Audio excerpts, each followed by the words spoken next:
Get these nails off of me. If you guys watched my last video, I did these so quickly. They were just not my favorite set by any means. Not only were they not my favorite set, but they did not hold up well at all. I am never using that chrome paint to paint this much ever again. Only for little detail work, but like half of the polish is like completely off. Let me show you. Ridiculous. Absolutely ridiculous. Like, I cannot believe I was walking around like this. So, with that being said, get these off of me. It's really my own fault anyways, because I was saying in the video that I've done a set like this before and I really, really liked it, but where it was different was that I used like actual chrome powder and like it just sealed really, really nicely. But if you remember from my last video, I had like the shortest amount of time possible to get these nails done. So I took the shortcut route and used liner paint and it just didn't go well. Now they're being stubborn and don't want to come off. This is just lovely. All right, let's file these off. I'm using my 5-in-1 Pana bit and then I'm gonna use an RPM of 30 to really get these off.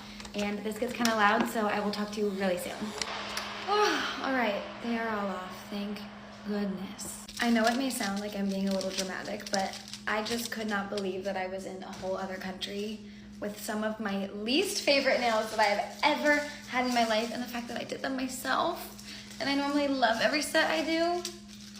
Nuh-uh. Take them off, take them off. I am just gonna soak these off in some acetone, and I've had a lot of you asking for a more in-depth version of a soak off, and I have a couple videos like that on my page if you want a nice long detailed version of how I do my soak offs. Now we wait.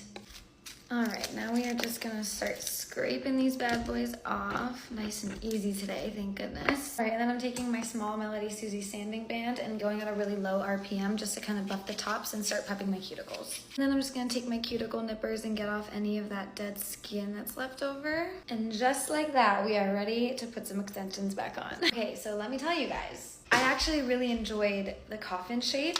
However, I do want them a little bit longer, and I have about 2 weeks right now where I can have long nails, and then I have to go back to like a short, more tame vibe again for like a little bit longer. The only problem is that I don't have longer coffin tips, so I'm just gonna be going in with my sculpted stiletto longs and just cutting the tips off of them, and I'll shape them into coffin myself. I'm not gonna lie to you though, I definitely did enjoy having shorter nails for a change, like just to switch things up as usual. And I would have been totally fine with doing another short set right now, but again, I know that I'm gonna need a shorter set in a few more weeks, and then by the time that comes, I'm gonna have been ready for a longer set. So I'm gonna do my long set now so that by the time I need a short one again, it'll be